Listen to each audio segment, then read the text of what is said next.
Bismillahirrahmanirrahim. Alhamdulillahi Rabbil Alameen. Wa sallallahu ala Sayyidina Muhammad wa alihi at-tayyibin at-tahirin. Brothers and sisters, Assalamu alaikum wa rahmatullahi wa barakatuh. Pain is a potion by which the physician within you heals your sick self. Therefore, trust the physician and drink his remedy in silence and tranquility. For his hand, though it may be heavy and hard, is guided by the tender hand of the unseen. And the cup that he brings, though it may burn your lips, is fashioned by the clay, which the potter has moistened with his own sacred tears. That is a passage from Khalil Gibran's The Prophet. And I wanted to share it because it leads me to this word, patience. Patience through this pain. Now, patience is a word throughout the Quran, throughout Islam. It's been used 70 times in the Holy Book. And without it, there would have been no rise to Islam. It was one of the main assets that the Prophet had at his time, sallallahu alaihi wasallam. But what does patience mean? Does it mean to be happy with unpleasant circumstances? To keep my mouth closed? No. That's the kind of patience that the tyrants love and that is exploited and taken advantage of. Patience means to never give up. No matter which situation you are in, no matter what is happening, never give up. That's sabr. That's patience. So wherever you are, in whatever circumstance, have sabr. That's sabr. That's patience. To not give up. To never give up.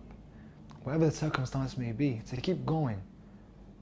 As Rocky Balboa puts it, it's not about how hard you hit, it's how hard you get hit and keep moving forward.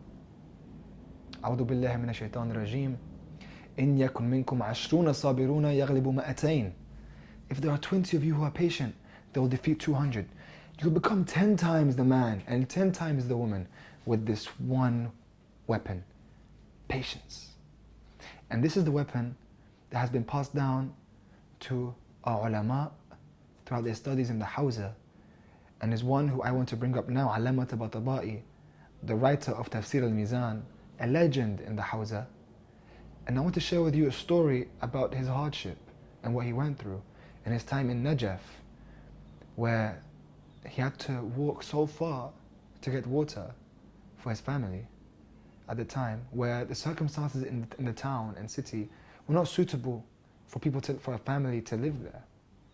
And his wife had a miscarriage. And then she got pregnant again and had another miscarriage. And she got pregnant a third time and another miscarriage. And a fourth time and another miscarriage. And he wouldn't leave because he saw that it was his taklif, his obligation, to be there and to study and to serve Islam through this knowledge. He even says he would not have achieved anything were it not for his wife. Not achieved what he became if it was not for the patience of his wife. The one narrating the story is his son. One day, Sayyid al-Qadi, the teacher of Allama Tabatabai, came over to the house, and Allama Tabatabai's wife asked him, Sayyid, I keep having these miscarriages. What will happen to me now? And he tells her, you're pregnant now. And his name will be Abdul Ghani. And Abdul Ghani is the one narrating the story. And he says, this is before my father even knew that my mother was pregnant with me. Sayyid al-Qadi already knew it. He had patience. All that bala, all that hardship, it came to him. Why? Because he's loved by Allah. Yeah. إِنَّ أَحَبَّ اللَّهَ عَبْدًا فَابْتَلَاهُ. If Allah loves a slave, His servant, He gives him bala. But then you can come and say, I don't want this bala. I don't want this hardship. Does that mean I have to stop coming closer to God? If you don't want to come closer, if you feel like that's your level, that's okay. You can stay there. There's nothing wrong with that. But if you want to love, if you really want to love, and you meet the lovers of the Ahlul Bayt, and the lovers of Muhammad, and the lovers of Allah, then you'd go forward, whatever bala comes. This dunya was made for it. It's supposed to be hard. But throughout all this hardship, you have the beloved. And Allah subhanahu wa ta'ala says in a hadith Qudsi, Man talabani wajadani. Whoever asked for me, found me. وَمَنْ وَجَدَنِي عَرَفَنِي. Whoever found me, knew me. وَمَنْ عَرَفَنِي أَحَبَّنِي. And whoever knew me, loved me. وَمَنْ أَحَبَّنِي عَشَقَنِي. Whoever loved me, truly loved me. وَمَنْ عَشَقَنِي عَشَقْتُهُ. Whoever truly loved me, I truly loved him.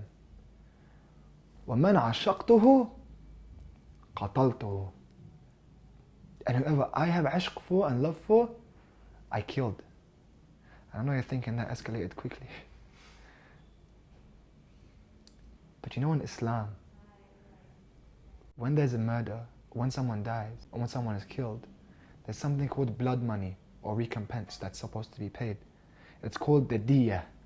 So Allah subhanahu wa ta'ala carries on this hadith and He says, and whoever I killed, وَمَنْ قَتَلْتُهُ فَعَلَيَّ دِيَّتُهُ. His diya is upon me. I will pay his recompense. What's the recompense, Ya Allah? وَأَنَا دِيَّتُهُ. I am his recompense. Allah will be your recompense once you lose yourself in His love.